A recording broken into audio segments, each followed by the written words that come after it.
ये 10 लक्षण भगवत प्राप्ति करने वाले उपासक के हृदय में जागृत हो जाते हैं। बहुत ध्यान से सुनना। ये 10 लक्षण जब प्रकट होने लगे तो जान लेना कि अब हमारा परम सौभाग्य उदय होने जा रहा है। बस हम भगवत साक्षात्कार के नजदीक हैं। जब तक इन 10 लक्षणों में कमी दिखाई दे तो संभालो इन 10 लक्षणों को अपने जीवन में पक्का। इन 10 का पूर्ण होना मतलब भगवत साक्षात्कार होना। धृति क्षमा दमोस्तेयम शौचमिंद्री निग्रहा धीर विद्या सत्यमक्रोधो दशकम धर्म लक्षणम। धृति सबसे पहला है। धृति किसी भी प्रकार का संकट, अपमान, विपरीतता, प्रतिकूलता, दुख आ जाए, पर जो हमने भगवत प्राप्ति का लक्ष्य लिया है, चाहे गृहस्थ हो या विरक्त हो, भगवत प्राप्ति का लक्ष्य लिया है, अब वो नहीं छूट सकता, चाहे कुछ भी हो जाए। पहला लक्षण स्वीकृति इसीलिए कहा है। बहुत जोर की बात है। खुली वस्तु रखी है, बिगड़ी जन्म अनेक की अब वहीं सुधरे आज हो ही राम को। यह स्वीकृति बहुत बड़ी बात है। अपने लोग देहाभिमानी हैं तो क्रियाओं पर संतोष करते हैं, क्रियाओं पर विश्वास कर लेते हैं कि मैं ये कर रहा हूं, इसके फलस्वरूप ऐसा मिलेगा। लेकिन उस सब करने का फल होता है होना, और वो सत्संग से प्राप्त हो जाता है एक क्षण में। इसीलिए स्वर्ग सुख, मोक्ष सुख, फिर मर्त्यलोक के सुख की बात क्या, सत्संग के समान नहीं रखा गया। तात स्वर्ग अपवर्ग सुख धरी तुला एक अंग तूलन ताहि सकल मिली जो सुख लव सत्संग। स्वीकृति बहुत जोर की बात है। पहला है धृति। धृति माने किसी भी प्रकार का कोई भी अपमान, तिरस्कार, निंदा, परिस्थिति, विपरीतता आपके मार्ग में आवे पर आपकी स्वीकृति पे अंतर नहीं होना चाहिए। इसे धृति कहते हैं। धृति ये बहुत आवश्यक है भगवत मार्ग के पथिक को। जो स्वीकृति की हुई है उस पे कोई विक्षेप नहीं पड़ना चाहिए। जो होना सो हो जाए, स्वीकृति नहीं बदलनी चाहिए। बस तुम्हारा ये था माम प्रपद्यन्ते तास तथे भजाम्य हम। कोई भी परिस्थिति, कोई भी विपरीतता, कोई भी अपमान हमारी स्वीकृति में अंतर नहीं डाल सकता। मृत्यु स्वीकार करना अच्छा है, पर स्वीकृति पे अंतर नहीं आना चाहिए। वही स्वीकृति भगवत प्राप्ति करा देगी। गोस्वामी जी बाद में सब बातें कह रहे, पहले कह रहे बिगड़ी जन्म अनेक की अब ही सुधरे आज। हमारी धृति इतनी कमजोर है कि प्रतिकूलता के आभास मात्र में हम छोड़ देते हैं। प्रतिकूलता तो आई नहीं, प्रतिकूलता के आभास, शायद प्रतिकूलता आ जाए, इससे हम भाग पड़ते हैं। ये कायरों का मार्ग नहीं है भगवत प्राप्ति। अज्ञान को छोड़िए। क्या तुम प्रभु को छोड़ दोगे तो दुखों से बच जाओगे क्या? जो कछ लिखा लिलाट दुख सुख देह संग भुगते गो जहां जाएगो या सिद्धांत अभंग। या सिद्धांत अभंग तजत क्यों धीरज प्राणी। यही धृति। तजत क्यों धीरज प्राणी वृंदावन परिहरे प्रिया प्रीतम रजधानी। स्वामिनी जी के महल को, स्वामिनी जी के चरण आश्रय को छोड़कर तुच्छ विषयों की तरफ कदम बढ़ा देना, स्वीकृति आपकी बहुत कमजोर है। बिगड़ जाएगा, ये जन्म बिगड़ जाएगा। पता नहीं किस युग में ये स्वीकृति का अवसर मिलेगा कि नहीं मिलेगा। कितना भी संकट आवे, धैर्य नहीं छोड़ना। सब कुछ सहना है, राधा राधा कहना है। नियम बना लो, जीत जाओगे। काल पर भी विजय प्राप्त कर लोगे। विश्वास करो, ये मंत्र मान लो, सब कुछ सहना है, राधा राधा कहना, राधा राधा। आपको सराहेंगे, आपको चाहेंगे, आप जो मर्जी आवे सो करो। सराहेंगे आपको, कोसेंगे नहीं, आपको सराहेंगे और आपको ही चाहेंगे। हम आपसे तन मन प्राण सर्वस्व समर्पित करके प्रेम करते हैं। ये प्रेम मार्ग की बात। भगवत प्राप्ति करना है तो पहली बात है ये धृति, ये धैर्य रखो। ये नहीं देखा जाता, धैर्य नहीं दिखाई देता, धैर्य नहीं।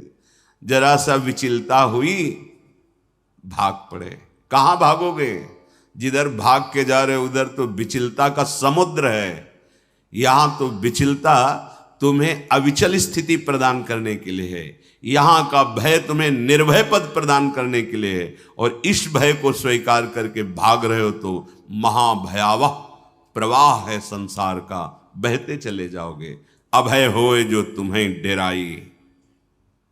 धृति, जो धृतिवान है, लौकिक पारलौकिक सारी संपत्तियां उसके चरणों में झुकने लगती हैं। देख लो, शब्द पर ध्यान दो। जो धृतिवान है, धैर्यवान है, हर कष्ट सहता है, तो आगे जो मार्ग है बोले लौकिक और पारलौकिक सारी संपत्तियां उसके चरण चूमती हैं, क्योंकि वो धैर्यवान है। अगर धृति नहीं है तो परमार्थ का भेष भले हो, परमार्थ की स्थिति नहीं होगी। इसीलिए भगवान कपिल देव जी ने माता देवती जी से कहा, जो आसक्ति संसार के बंधन का कारण है, वही आसक्ति यदि महात्माओं के चरणों में हो जाए तो मोक्ष का खुला हुआ द्वार है। तो वो महात्मा कैसे होते? तो सबसे पहला शब्द था तितिक्षवः, मतलब महान सहनशील होते हैं संत जन। तितिक्षवः, यहां धृति, ऐसा धैर्य कि कोई भी विचलित ना कर सके। बहुत गंभीरता से, इसीलिए इसमें रुके हुए हैं। बहुत गंभीरता से पहला लक्षण है भगवत प्राप्ति का। जिसके अंदर ये 10 लक्षण आ गए तो भगवान प्रकाशित हो जाते हैं हृदय में, क्योंकि वही परम धर्म का स्वरूप है। भागवत धर्म में चलने वाले या कोई भी धर्म स्वीकार करें तो धृति जरूर आनी चाहिए। अगर धृति नहीं, आप पातिव्रत धर्म, एक पत्नी व्रत धर्म, जो जहां जिस धर्म में, तो उसको धैर्य धारण करना पड़ेगा। बिना धृति के धर्म का पालन नहीं होता। फिर ये तो परम धर्म, महाभागवत धर्म, प्रेम धर्म, इसमें तो कष्टों की परवाह करे तो योद्धा कैसा। अगर अनुकूलता, प्रशंसा, मान और सुख की चाह है तो परमार्थ का पथिक कैसा। अभी भ्रम में है वो। किसकी अनुकूलता? किसकी अनुकूलता? शरीर की। चाहे जितना अनुकूलता देते रहो, ये नष्ट होगा। इसकी अनुकूलता नहीं।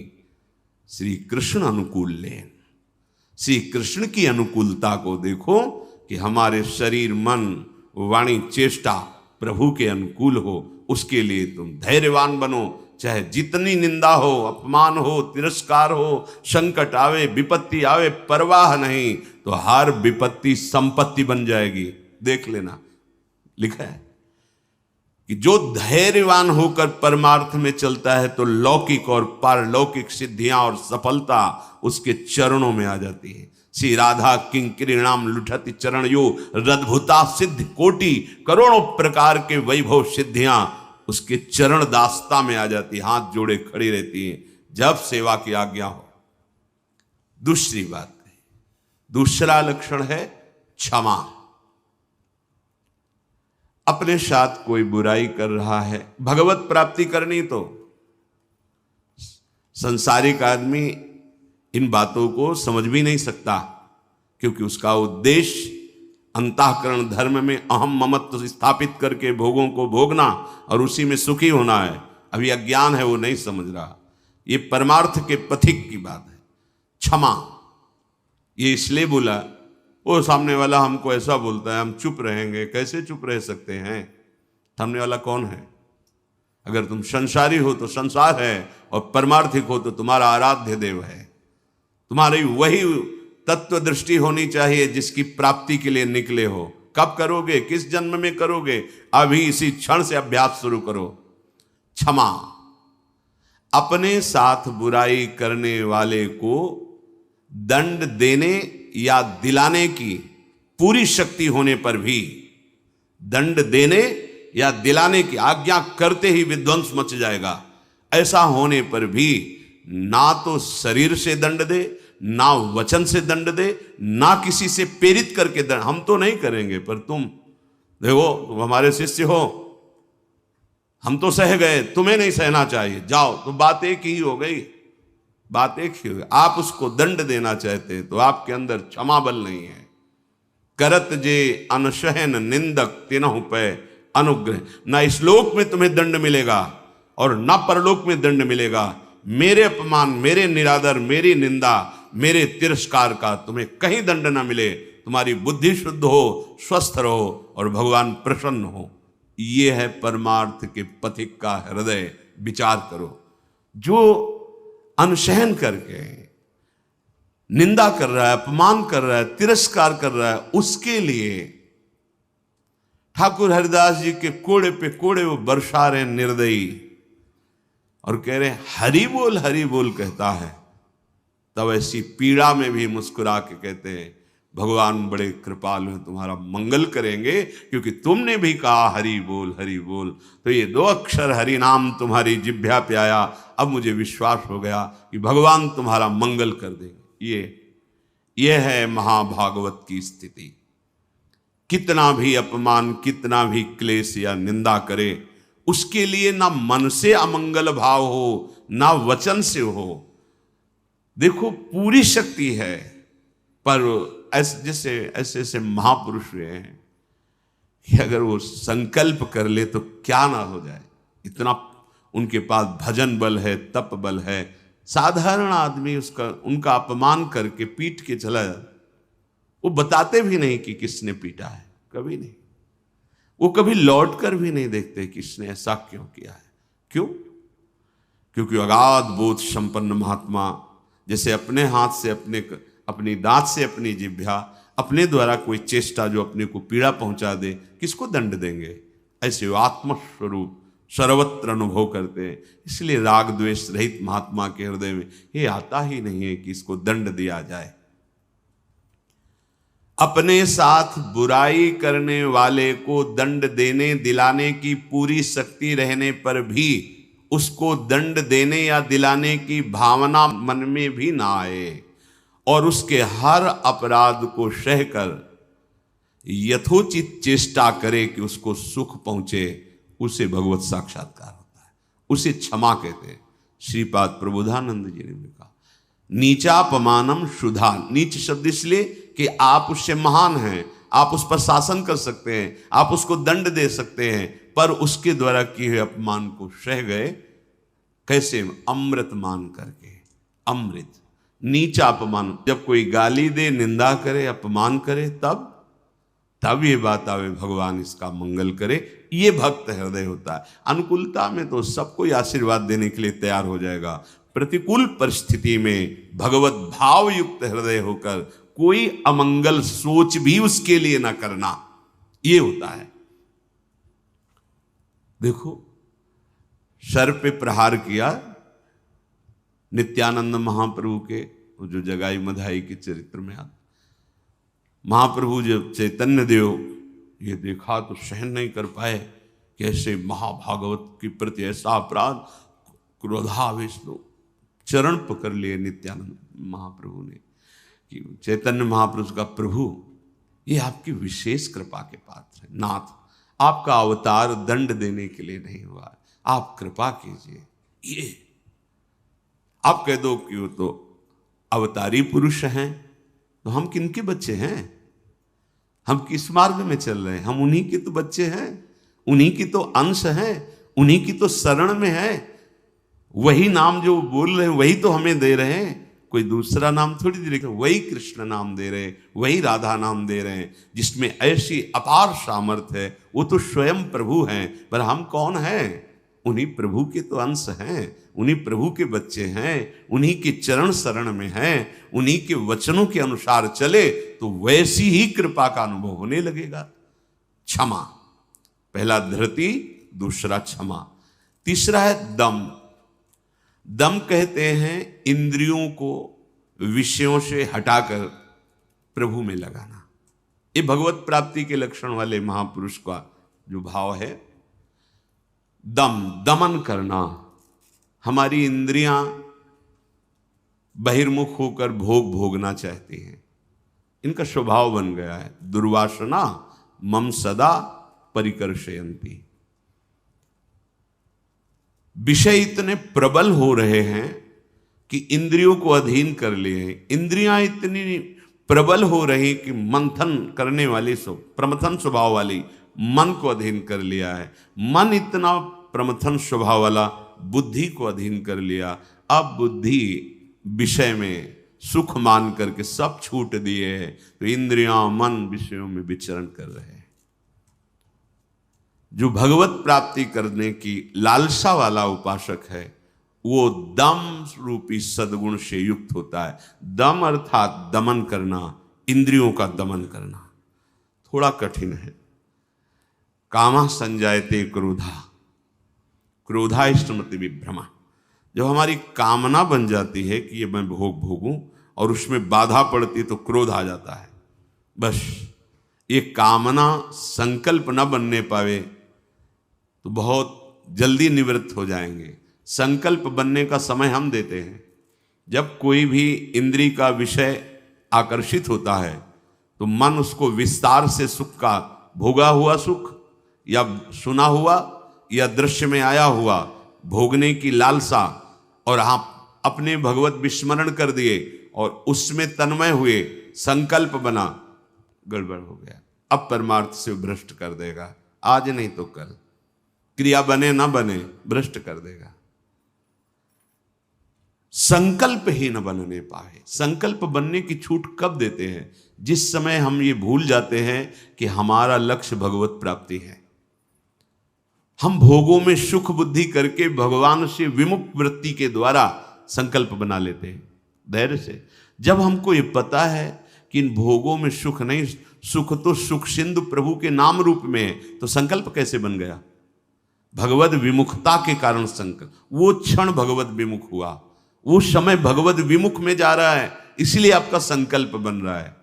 अगर नाम जप कर रहे हैं आप और आपका लक्ष्य है कि मुझे प्रभु के चरणारविंद की प्राप्ति करनी, तो आप इंद्रियों का दमन स्वाभाविक कर लेंगे।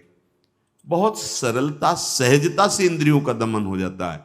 हमारी स्वीकृति ठीक नहीं है, इसलिए जैसे एक दिन एकांतिक में चर्चा हुई थी, आप वैष्णव हैं, आप भगवत दासत्व के चिन्हों से युक्त हैं, आप भगवत प्राप्ति का मार्ग स्वीकार किए हो, चाहे गृहस्थ हो चाहे विरक्त।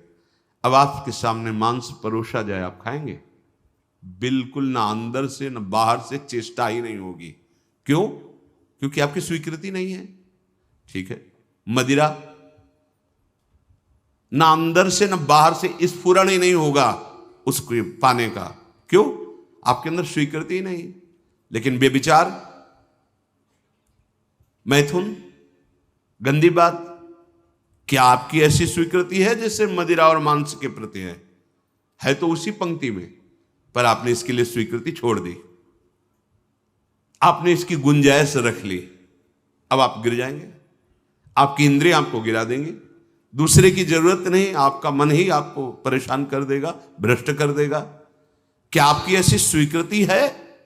और है तो आप बोलो, आपके सामने मांस परोसा जाए, मदिरा रखी जाए, तो क्या अंदर से स्फुरण होगा?